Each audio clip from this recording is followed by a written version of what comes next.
Frederick, Douglas, Opie, I tell all the players that it's not what you do at Herkimer, it's what you do afterwards. You know, you can be a great player at Herkimer, but it's more important what you do afterwards, with your family, with your life, with your four-year degree. And Fred came to Herkimer in '83. I just started recruiting actively outside of the Syracuse area. And his mom and dad didn't go to college. It's unique. His dad was a Sing Sing prison guard. His mom worked in the school, and Fred had applied to a number of different schools and got rejected by all of them. And when I walked into the school, the mother was concerned that, you know, Fred may not find a place to go to school. Great player, but just didn't, he was learning disabled. And so he didn't perform well. And then you're talking '83, so the diagnosis procedure was a lot different at that particular time than it is now. And Fred came, worked on a maintenance staff, worked with Gordy Fike and the guys on the maintenance staff. So he was a lacrosse player, he paid his bills.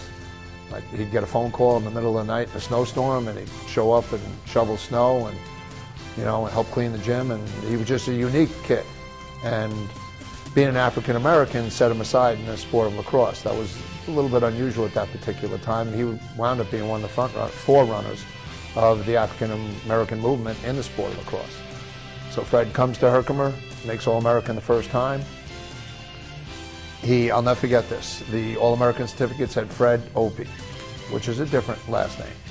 And he ripped up his All-American certificate and mailed it back to me and said, "My name is Frederick Douglas Opie." So I mailed that to the NJCAA, and they mailed him the All-American certificate. He had such a pride and of the name Frederick Douglass, who was instrumental in the African American movement. So Fred comes, plays for me for 2 years, then he starts to apply to four-year schools. And where he had gotten all the rejections in the past, from Herkimer he was getting accepted to Syracuse and Maryland and some great, great schools. He chose Syracuse, wound up going there starting for 2 years, making to the national championship on Division I level. Then Fred went on to get his master's degree, doctorate. It was funny, I think he got his master's before he got his Herkimer County Community College diploma, because he had to pass a lab science. So he was joking about it when they have his graduation year from Herkimer. It's a little bit off because he had to take a course at Syracuse, anatomy course at Syracuse, and then transfer back to Herkimer. Then he goes on to teach Gettysburg, worked a number of different schools, achieved his doctorate, published 2 books, has a 3rd one online, written numerous scholarly articles, and just recently Fred was named a fellow at the Du Bois School at Harvard University. So that's why I nominated Fred. I mean, there's been a lot of great players that have done a lot of great things, but I nominated Fred for what he did, not only at Herkimer, but what he's done since then. And I mean, for him to be a fellow at Harvard from Herkimer should give every young man and young lady that goes to Herkimer, you know, a dream. You know, that could be them. And this is a young man who came from a, you know, a tough family, a long way away from Croton. You know, so it was a remarkable thing. One of the best things Fred did, lacrosse-wise, there was 2 things that stood out for me besides his 2-time All-American at Herkimer, was what he did at Syracuse. He was playing in the national championship against Johns Hopkins at in Providence at Brown University, and Fred played with a long stick.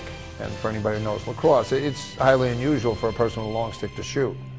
But Fred was so skilled, he was coming down on a fast break. Again, it's unusual for a defensive man to carry the ball that far. And he came down on the Johns Hopkins goalie, and instead of shooting a normal lacrosse shot, he shot behind his back. And it was a tying goal in the national championship Division I game. And for the rest of the summer, little boys going to camps were calling it an Opie. If you shot behind your back, it was called an Opie, because of Fred. And because of his outstanding accomplishments at Syracuse, he was named to the USA team, which is like the Olympics for the sport of lacrosse. And Fred was the first African American ever to play in the World Games, to represent the United States. He actually went to Australia, traveled to Australia, and they won the gold medal. So he was a great, great, great, great player. Just because of his academic accomplishments with his doctorate and whatever, he was a great player. He wasn't a good player, he was a great player. And to to be the first one, of being African American, and to make it was a remarkable thing. There's no one particular incident over the course of years. Whenever I recruited an African American, I would always reach out to Dr. Opie to assist in the procedure, to sit down and talk to the young man to make sure that he was focused. And I've continued that at Union. We have an outstanding African American young man from Schenectady High School that plays for us now. And Fred talks to Kendall on a regular basis. And so Fred's been a mentor to a number of kids. And so he just, what a great family man. I mean, unbelievable. He brings his sons and daughters to any games that I've ever coached. They're right on the sidelines.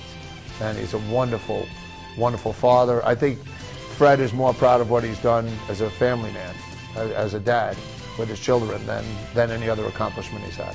I think his major contribution to Herkimer would be what he's done afterwards, the dreams that he set for kids. To publish books, I mean, that's remarkable. I mean, I work at a pretty good school, four-year university right now, and not many people have books published, and Fred already has 2. So I think his legacy will be, as I said earlier, what he's done since Herkimer. You know what I mean? Let's be honest, other than a 2-year degree, there's not a real lot you can do with a 2-year degree in certain curriculums, especially in the field of education, but to go on and get your master's and your doctorate, I think that is his legacy, as an educator, as a father, and again, as an African-American lacrosse player, and he's one of the best.